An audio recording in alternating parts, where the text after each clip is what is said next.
Hey y'all, welcome back to my channel. If you're new here, my name is Niara Alexis, and like the title says today, I'm gonna be walking you through a couple of things that I think you should and should not be doing if you just got a relaxer, if you're new to relaxers, or maybe you've been getting relaxers for years and you're just trying to find better ways to care for your hair. This video is for you, so let's get into it.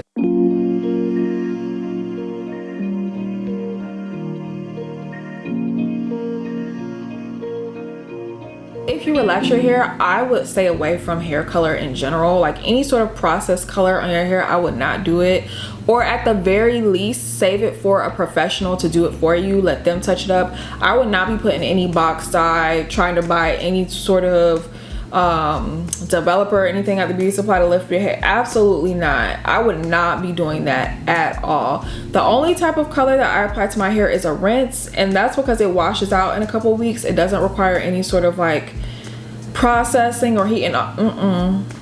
I just would not do it. I would honestly stay away from any sort of hair color. If you think about it, you've already relaxed your hair and put like that amount of damage on your hair, and now you want to go and put color on it. Like that's like a double whammy. I would never do that. Exposure to high temperatures. Now I know you're usually thinking heat tools, flat ironing your hair, all that type of stuff, which yes, like you don't want to fry your hair with like your heat tools, but also just like the extreme temperatures like that we experience outside.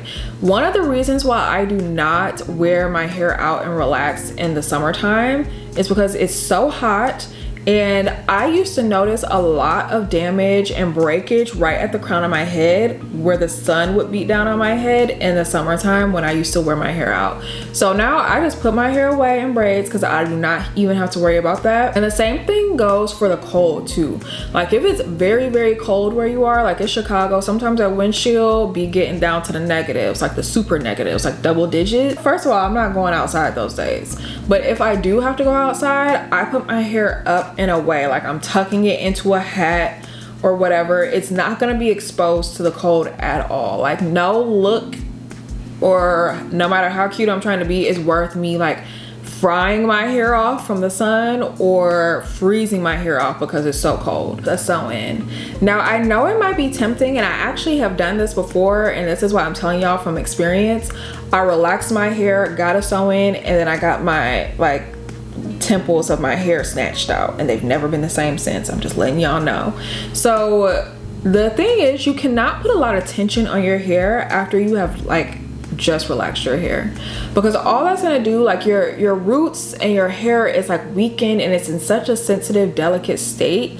You can't be putting any sort of hard tension. A tight ponytail, no. Braids, no. Like you just need to let your hair be out. I would say if you are trying to get a sew-in or braids or anything like that, you need to let your hair chill and acquire at least like 3 to 4 weeks of new growth before doing that. Those braids, that slick back do on that freshly relaxed hair, it might look good, but in the long run, it's not going to be good for your hair at all. And the last thing you should absolutely not be doing if you just relax your hair is just changing the styles up too frequently. Like if you just relaxed your hair, just wear it down, girl. Just get you a press and go on about your business. And that same thing kind of goes like with the sew-ins I was saying.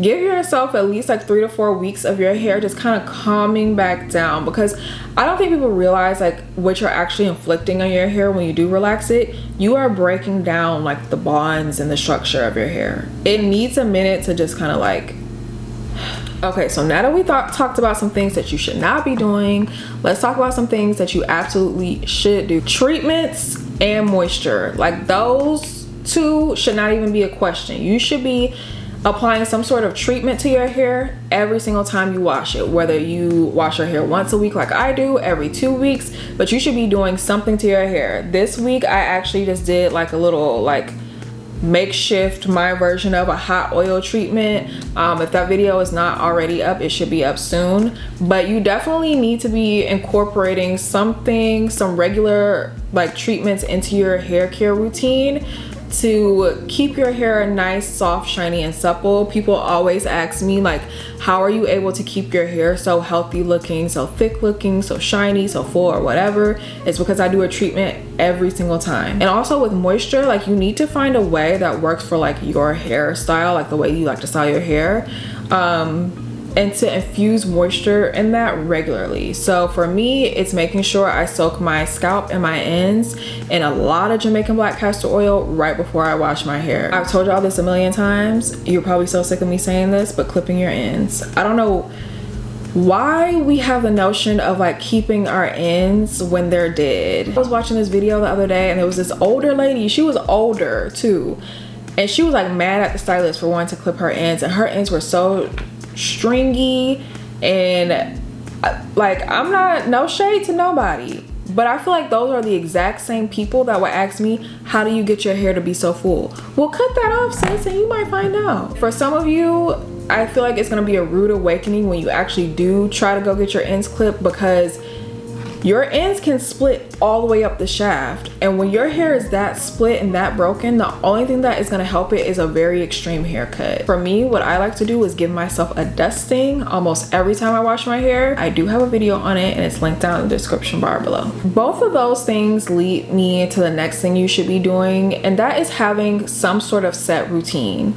You need to have a routine with your hair. It should not be changing all the time. If you are washing your hair once a week, commit to that. Setting a routine with the products that you use. I know that I use a lot of different products, y'all, but 9 times out of 10 I'm using the same products every time I wash my hair. And I do kind of switch it up depending on like what I feel like my hair needs at the time. If I feel like my hair is super dry, I might do like a more intensive treatment or something like that. You also need to have a routine with like how often you're straightening your hair, wrapping your hair every night, when you're clipping your ends. Like, you need to have a set routine for your hair to really flourish. All right, y'all, so those are all my do's and don'ts for if you have just gotten a relaxer, things that you absolutely should be doing and implementing into your hair care. I hope that was helpful for you guys. If you have any questions about anything, please leave a comment down below. You guys know I answer almost every comment. I'm gonna get back to you. I'm gonna let you know. I'm gonna answer you, because I don't like to leave y'all hanging like that. That's not nice. So thank you guys so much for watching, and I will see you next time.